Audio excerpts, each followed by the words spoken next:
any people, any time or place in all of human history, quite literally. I know that I speak for my team as well, some here on the floor for the first time, some in the gallery, in saying to Nebraskans, thank you for these 8 years. 8 years of us getting to be a part of a team much bigger than just ourselves. That is a special privilege, and none of the 32 of us now on the team and the dozens who've already departed take that for granted, and so we say thank you to Nebraska. Running for office is a dangerous business, and asking someone to give you their vote, you're asking them to give you their trust, to put their trust in you that you will rightly prioritize and sequence their long-term interests. You're asking them to trust your judgment, your conscience, and your common sense. Our wrestling together, Nebraskans and me, over the last 8 years has had some market ups and downs. As you gave me victories in all 93 counties when I ran for office the very first time in my life in 2014, and then made me the most censured public official in the history of Nebraska over the next 6 years. But then proceeded 2 years ago to re-elect me again winning all 93 counties and securing the most votes of anyone in the history of our state. Many times it felt like a noogie and a slap and a headbutt and a hug all at once.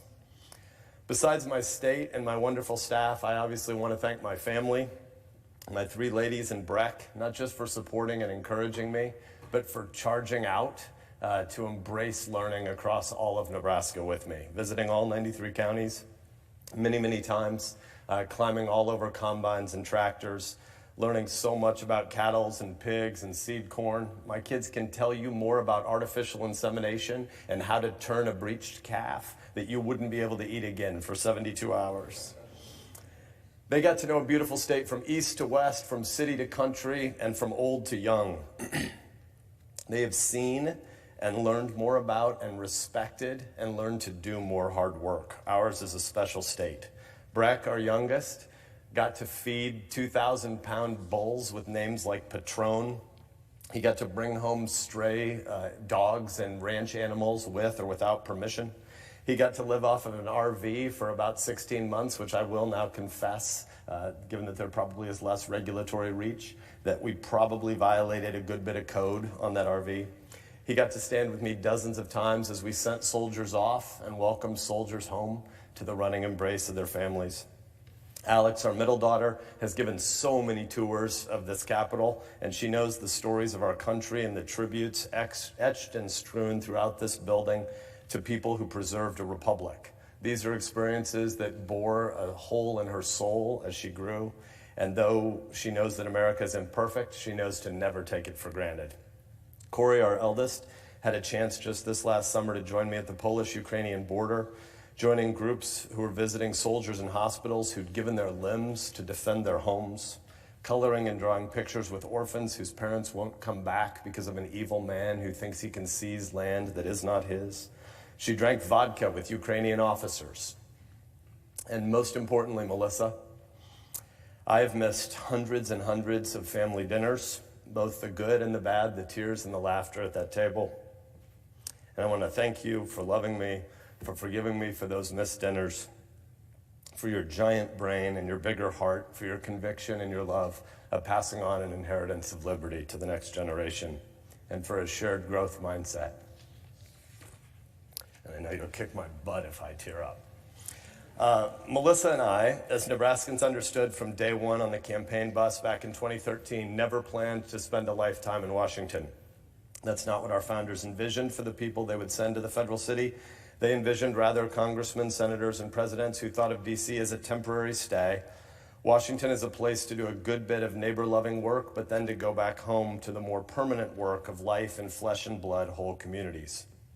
Americans in the 1870s in their canon actually knew well the story of Cincinnatus. They named towns after him, who took up the burden of power in a shaky Rome, then exercised it responsibly to restabilize things, and then laid it down again to go back to his vegetable garden, which was the real world.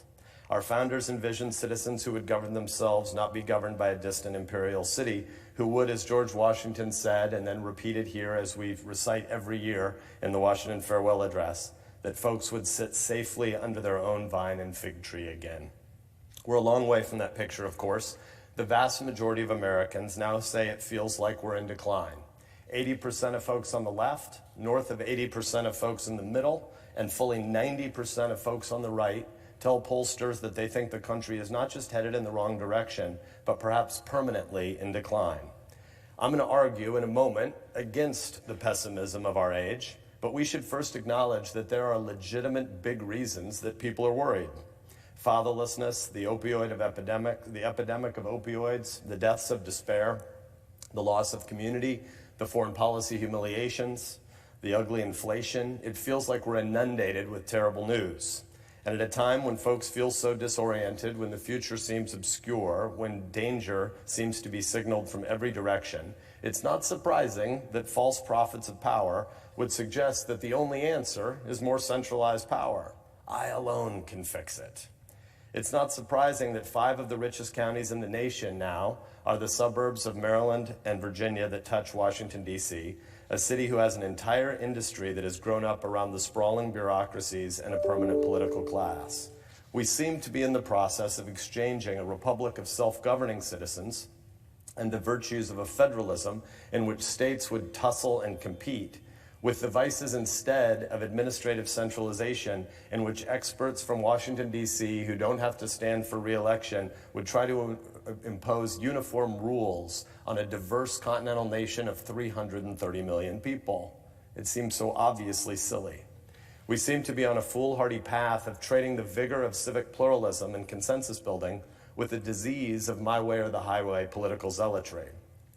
But we get distracted by the differing flavors of the zealotry. We get captivated by the declining brands, Republican and Democrat, and we regularly think that the problem in this city might actually be that the policy divides are taken so seriously, that the deep divide is red jersey screaming versus blue jersey screaming.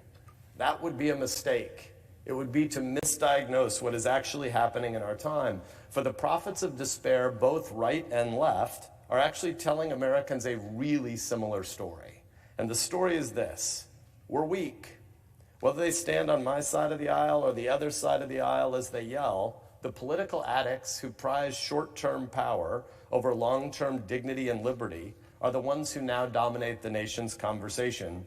And their story is roughly symmetrical. You're getting victimized by the other team.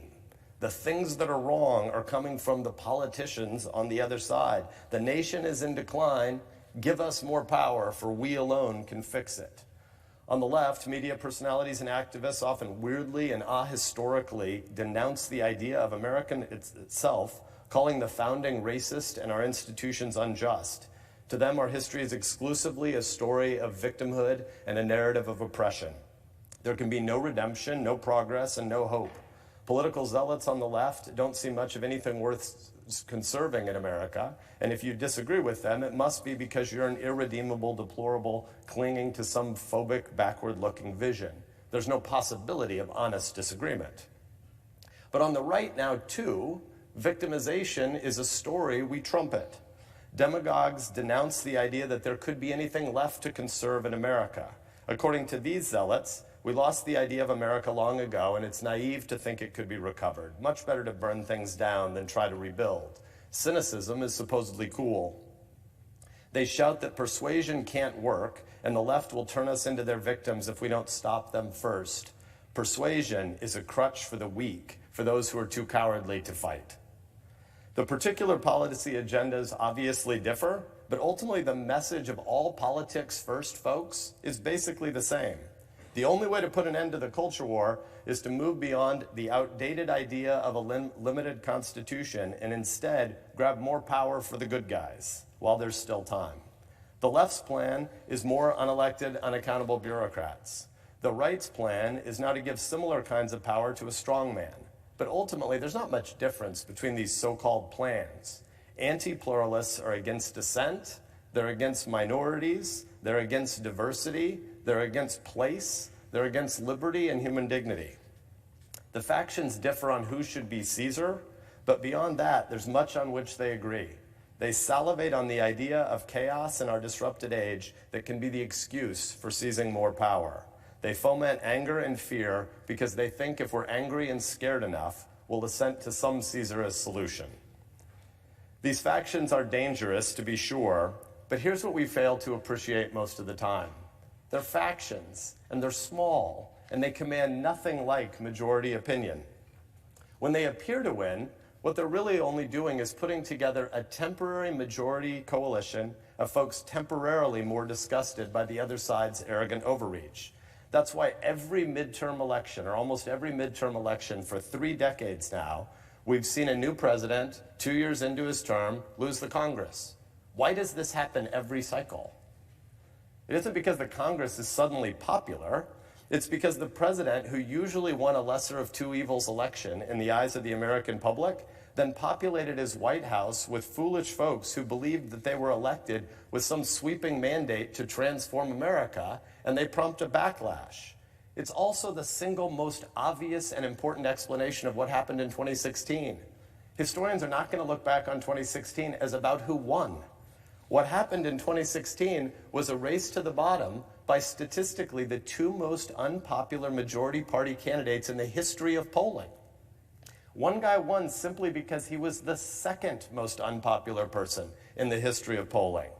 Go to any corner bar, a supermajority of Americans already know this. By the way, we roughly did the same thing again 4 years later. Forget the nonsense about a new FDR administration. America elected a new guy because they were sick of the old guy. This is also the most basic and obvious explanation for the crap show that's happening at the other end of this building right now. Nancy Pelosi's party quite obviously lost a referendum on the stewardship of the House of Representatives 60 days ago. But no one won, least of all Kevin McCarthy. Nobody in America is crying out for ambition's sake. So let's restate this overreach and repulsion hypothesis in a more positive way, because it turns out the American people are quite ahead of the political classes. It turns out the American people don't like political addicts. They don't like political zealotry. This is good news. To quote one correspondent to my office literally this week, quote, "The Senate today reminds me of a lunchroom full of insecure adolescents trying anything and everything to get attention. Not everybody, of course, but the loud ones. But most of us eventually learn to grow up. Let's hope that someday the electorate kicks the Senate out of its extended puberty by letting folks know that mooning each other really isn't that cool," close quote. Nebraskans have a way with words. Stated with a few less naked butt examples, here's the good news that we need the ears to hear.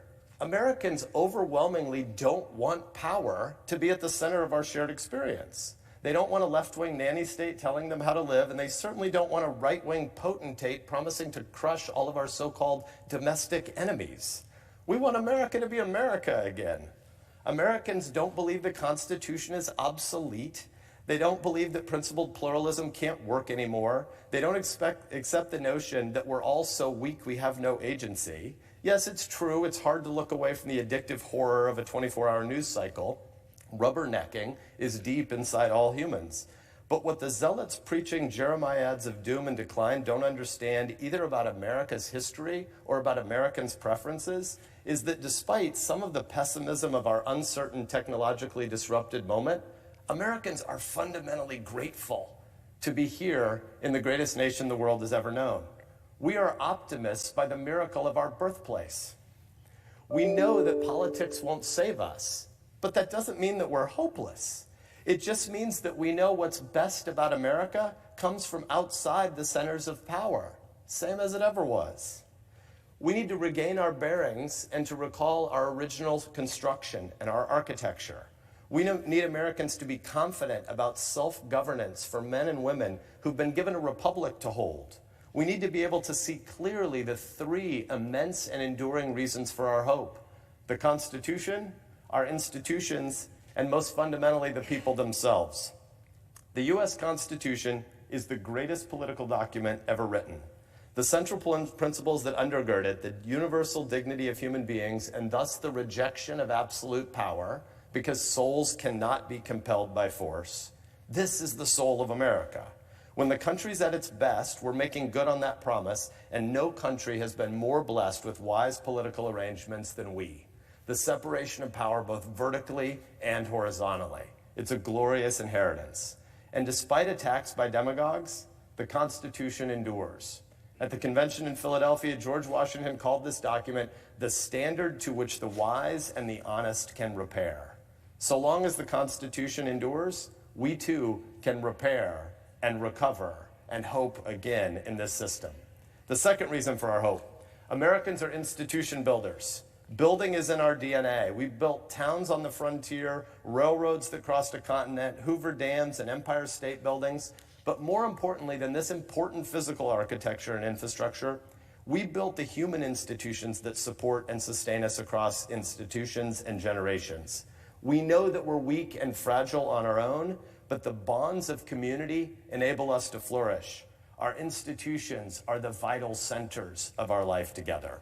Small and large, local and national, temporary and enduring, institutions are the gathering places where we find what we need to keep going.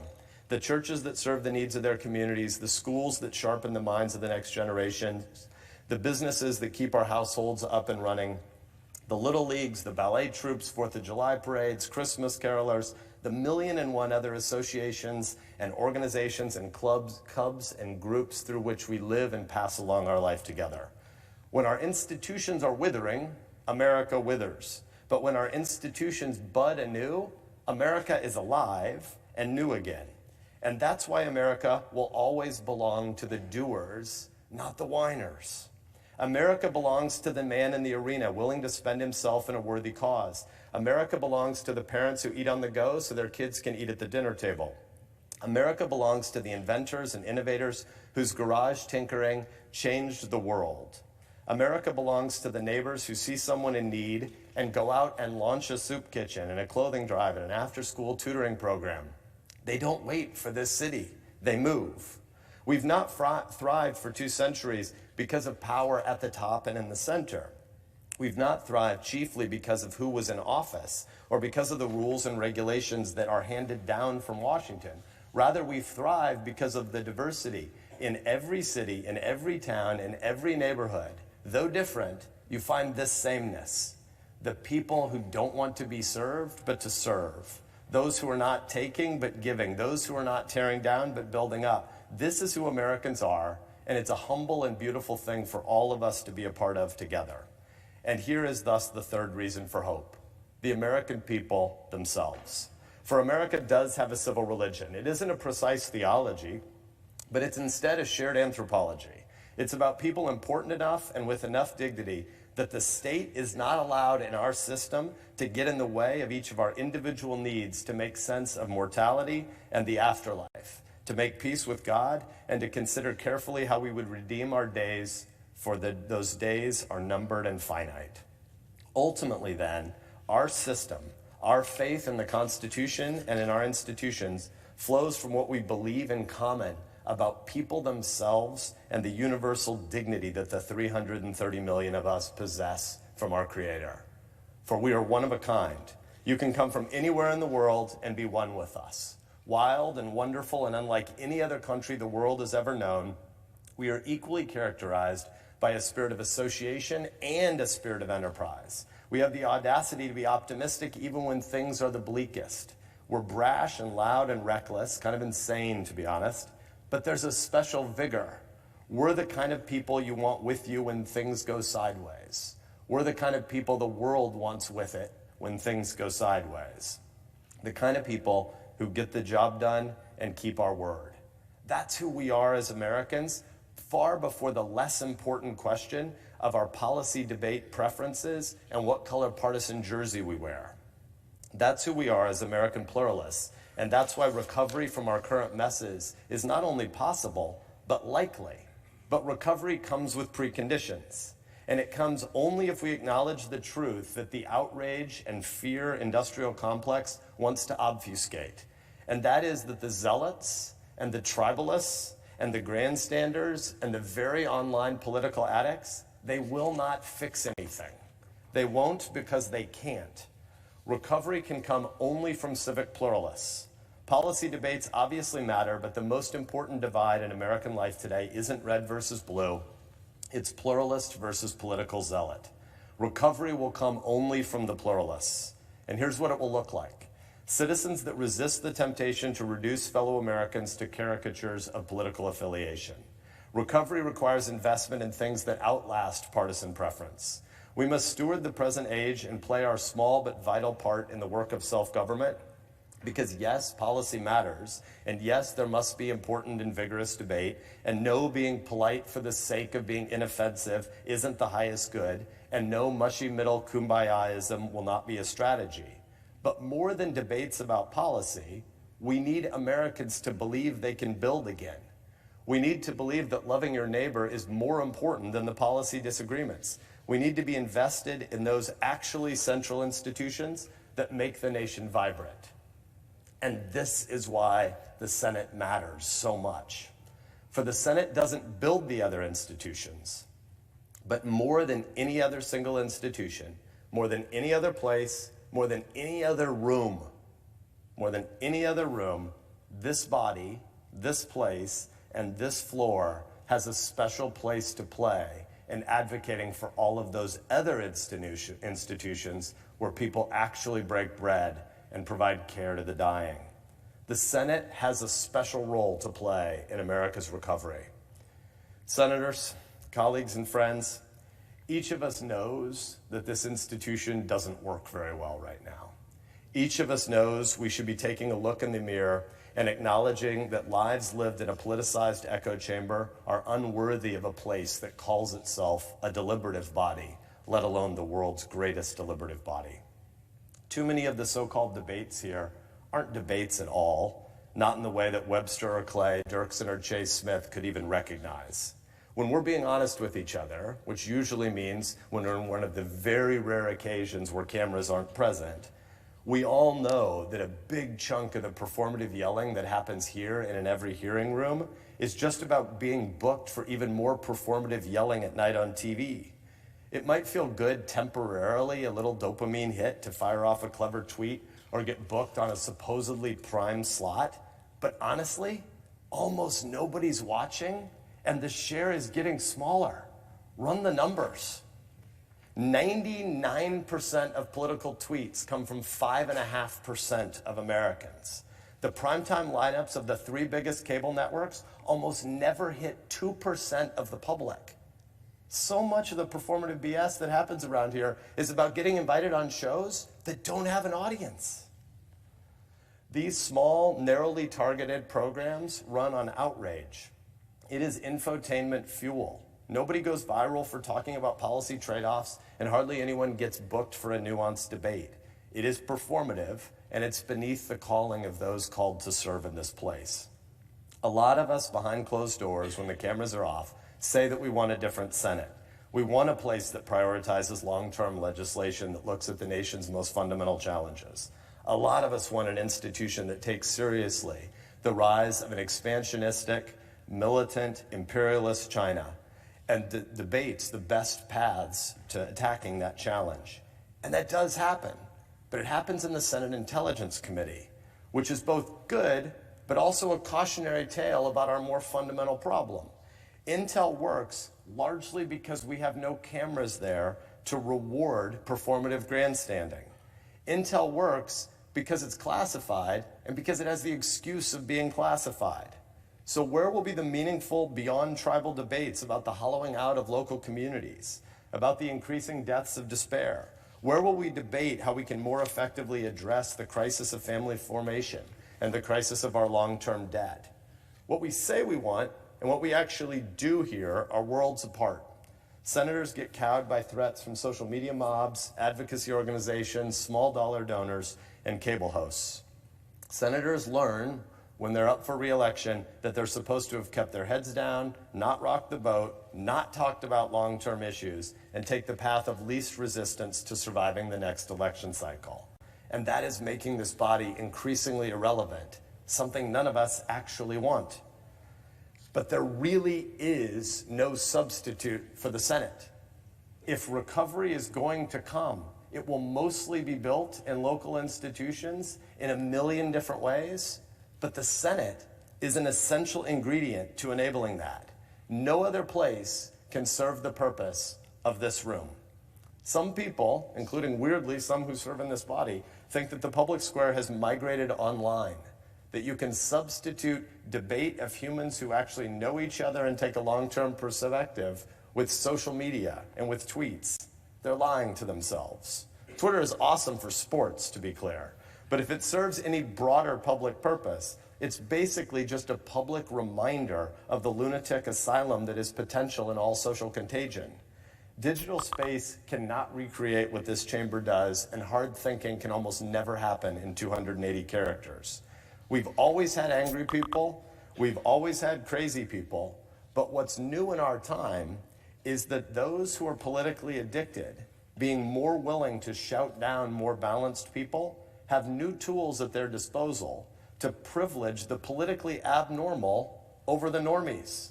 It would be a disastrous mistake for the Senate to give similar disproportionate voice to the loudest and the angriest, not just because the founders created this institution largely as a warning against the dangers of zealous faction, but also simply because the data clearly shows that the angriest are not at all representative. Most of our constituents don't like the loud and the angry.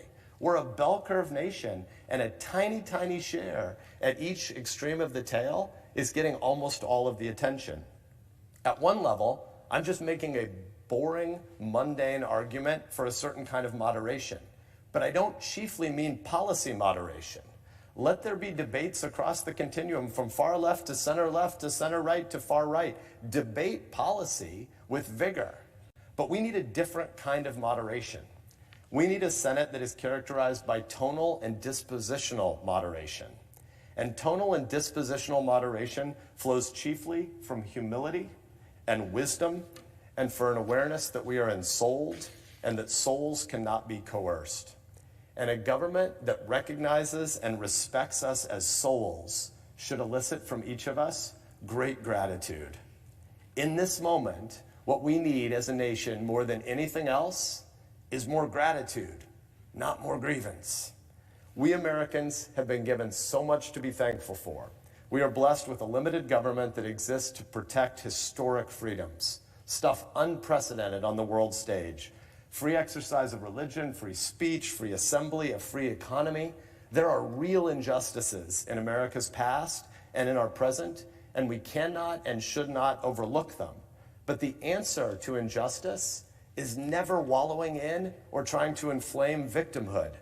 The heroes of American history, the folks that we put in marble all around this Capitol, know that this country gets to write its own destiny. Generation after generation fought to make this a better and a freer and a more just place. And theirs is the example that we should follow. The folks like Abraham Lincoln, Susan B. Anthony, and Martin Luther King, they were too busy building. Let the same be said of those who would aspire to serve in this place. Let the Senate be the Senate again. Thank you, Mr. President.